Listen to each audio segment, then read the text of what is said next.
Visi noteikti redzējuši reklāmas, kā taupīt elektroenerģiju, gudri izmantojot savus elektroiekārtas. Tāpēc es šajā sērijā mēģināšu pārbaudīt šos ieteikumus un vai tiešām viņi mums kaut ko dod. Kā pirmais būs elektriskajā teikanā sildīt ūdeni tik, cik mums ir nepieciešams.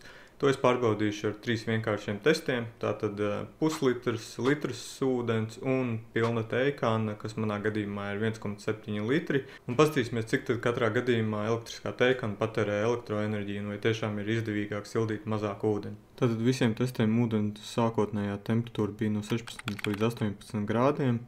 Kā pirmais bija puslitrs ūdens, ko uzvārīja 2 minūtēs un 28 sekundēs. Kopējā elektroenerģijas patēriņš bija 0,073 kWh. Otrajā reizē tika vārīts 1 litrs ūdens, tas uzvārījās 4 minūtēs un 5 sekundēs, un elektroenerģijas patēriņš bija 0,116 kWh.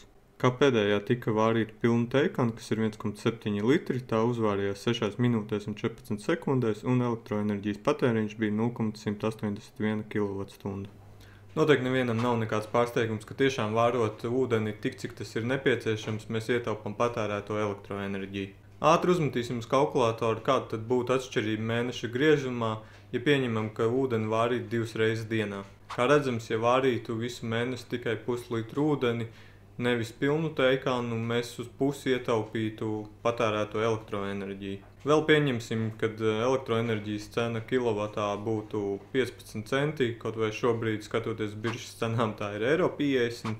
Ietaupījums ir daži 10 centi vai pat eiro, bet man ir viens papildus bonus ieteikums. Manai teikanai ir iespējams iestatīt temperatūru, līdz kurai tā uzsilda ūdeni. Es bieži šo izmantoju, lai uzsildītu ūdeni tikai līdz 80 grādiem, lai mana tēja vai kafija būtu uzreiz dzerama pēc pagatavošanas. Tā litru ūdeni līdz 80 grādiem uzsildīja 2 minūtēs un 38 sekundēs, un elektroenerģijas patēriņš bija tikai 0,079 kW.